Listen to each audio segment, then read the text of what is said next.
Welcome to Mou's tasty kitchen. বন্ধুরা, আজ আমি খুবই পুরনো ও সবার পছন্দের রান্না দুধ শুক্তো বানিয়ে দেখাবো।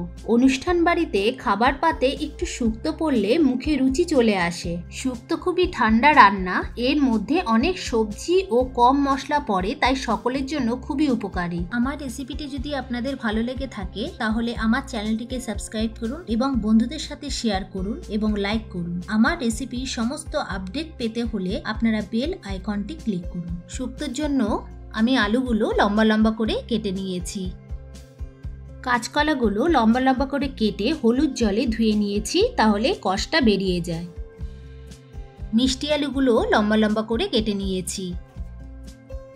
বেগুনগুলো লম্বা করে কেটে নিয়েছি। আমি সবকিছুই লম্বা করে কেটে নিয়েছি শুক্তোর জন্য। আর নিয়েছি সাজনা ডাঁটা লম্বা করে কেটে। বিনস নিয়েছি লম্বা লম্বা করে কেটে। পেঁপেগুলো পরিষ্কার করে লম্বা করে কেটে নিয়েছি। উচ্ছের দানাগুলো ফেলে লম্বা করে কেটে নিয়েছি। শিম দুভাগ করে কেটে নিয়েছি। ফোড়নের জন্য 5 ফোড়ন নিয়েছি, 2 তেজপাতা নিয়েছি, আর নিয়েছি সর্ষে বাটা, রাঁধুনি বাটা, আদা বাটা, পোস্ত বাটা, চিনি নিয়ে নিয়েছি, স্বাদ অনুযায়ী নুন, বড়ি নিয়ে নিয়েছি। এখানে আমি 250 গ্রাম দুধ নিয়ে নিয়েছি আর ঘি নিয়ে নিয়েছি। রান্নাটা হবে সরষের তেলে। গ্যাসে কড়াই বসিয়ে দিয়েছি, তেল দিয়ে দিচ্ছি। তেলটা গরম হয়ে গেলে এবার আমি বড়িগুলো দিয়ে দিচ্ছি। তেলটা আমি একটু বেশি করেই নিয়ে নিয়েছি। বড়িটা লাল লাল করে ভেজে তুলে নিচ্ছি। এরপর আমি আলুগুলো দিয়ে দিচ্ছি।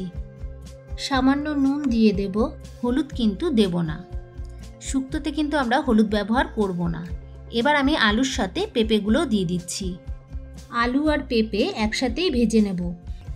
সবজিগুলো কিন্তু বেশি ভাজবো না, অল্প অল্প করে ভেজে তুলে নেব।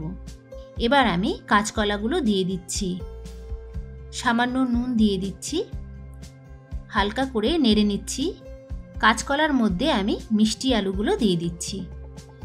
একসাথে খুব হালকা করে ভেজে তুলে নিচ্ছি। সবজিগুলো কিন্তু পোড়া পোড়া করে ভাজবো না। এবার আমি শিমটাও দিয়ে দিচ্ছি। শিমের মধ্যে আমি বিনসটাও দিয়ে দিচ্ছি। সামান্য নুন দিয়ে দিচ্ছি। শিম আর বিনস হালকা করে ভেজে নিচ্ছি। এবার আমি তুলে নিচ্ছি। এরপর আমি উচ্ছেটা দিয়ে দিচ্ছি। সামান্য নুন দিয়ে দিচ্ছি। উচ্ছের সাথে আমি আর কোনো সবজি দেব না, নাহলে তিতো হয়ে যাবে। উচ্ছেটা খুব ভালো করে ভেজে তুলে নিয়েছি। এবার বেগুনটা দিচ্ছি। সামান্য নুন দিয়ে দিচ্ছি। আপনারা চাইলে শুক্তোতে অন্য সবজিও ব্যবহার করতে পারেন। বেগুনটা লাল লাল করে ভেজে তুলে নিচ্ছি। এই তেলের মধ্যেই 2 তেজপাতা দিয়ে দিচ্ছি। 5 ফোড়নটা দিয়ে দিলাম। 5 ফোড়নটা খুব ভালো করে ভাজা হয়ে গেলে 1 চামচ সর্ষে বাটা দিয়ে দিচ্ছি। 1 চামচ পোস্ত বাটা দিয়ে দিচ্ছি। এবার আমি সর্ষে আর পোস্ত বাটাটা খুব ভালো করে কষিয়ে নেব। পোস্ত বাটার বাটির জল ধোয়াটা আমি দিয়ে দিচ্ছি। সামান্য নুন দিয়ে দিচ্ছি। আমাদের খেয়াল রাখতে হবে যে সমস্ত ভাজা সবজির মধ্যে নুন দেওয়া হয়েছে, তাই বুঝে নুনটা দিতে হবে। ভালো করে কষিয়ে নেব। এবার রাঁধুনি বাটাটা দিয়ে দেব। মশলাটা খুব ভালো করে কষিয়ে নিতে হবে। মশলার থেকে তেল বেরিয়ে আসলে 2 চামচ চিনি দিচ্ছি। আপনারা চাইলে আর 1 চামচ চিনি দিতে পারেন, যারা একটু মিষ্টি পছন্দ করেন। মশলাটা ভালো করে কষে এসছে। এবার আমি ভাজা সবজিগুলো দিয়ে দেব, কিন্তু উচ্ছেটা আর বেগুনটা দেব না। সমস্ত সবজিগুলো এবার আমি মশলার মধ্যে একে একে দিয়ে দিচ্ছি। সাজনা ডাঁটাটাও দিয়ে দিচ্ছি। এবার আমি মশলার সাথে সবজিগুলো ভালো করে কষিয়ে নেব। খুব ভালো করে কষিয়ে নিতে হবে যাতে সমস্ত মশলা সবজির মধ্যে মিশে যায়। এবার আমি সামান্য জল দিয়ে দিচ্ছি। এবার ঢাকনা দিয়ে 5 মিনিটের জন্য সিদ্ধ হতে দেব। 5 মিনিট হয়ে গেছে, ঢাকনাটা সরিয়ে নিচ্ছি। সবজিটা অনেকটা সিদ্ধ হয়ে এসছে। এবার আমি আদা বাটাটা দিয়ে দিচ্ছি। এরপর আমি খানিকটা দুধ দিয়ে দেব, পুরো দুধটা দেব না।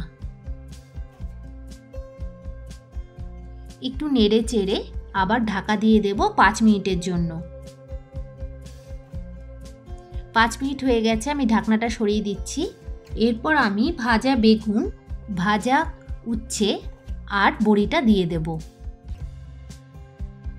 সব সবজিগুলো সিদ্ধ হয়ে এসছে, আমি একটু নাড়াচাড়া করে নিচ্ছি। এরপর বাকি দুধটা আমি দিয়ে দিচ্ছি। আপনারা চাইলে দুধটা একবারেও দিয়ে দিতে পারেন। এবার গ্যাসটা বন্ধ করে দিতে হবে। এরপর 1 চামচ ঘি দিয়ে দিচ্ছি। ঘিটা সবজির সাথে ভালো করে মিশিয়ে দিচ্ছি। অনুষ্ঠান বাড়ির স্বাদে দুধ শুক্তো তৈরি। গরম গরম ভাতের সাথে খেতে অপূর্ব লাগবে। আমার এই রেসিপিটি আপনাদের কেমন লাগলো অবশ্যই কমেন্টসে জানাবেন। আবার আমি নতুন রেসিপি নিয়ে আপনাদের সামনে আসবো।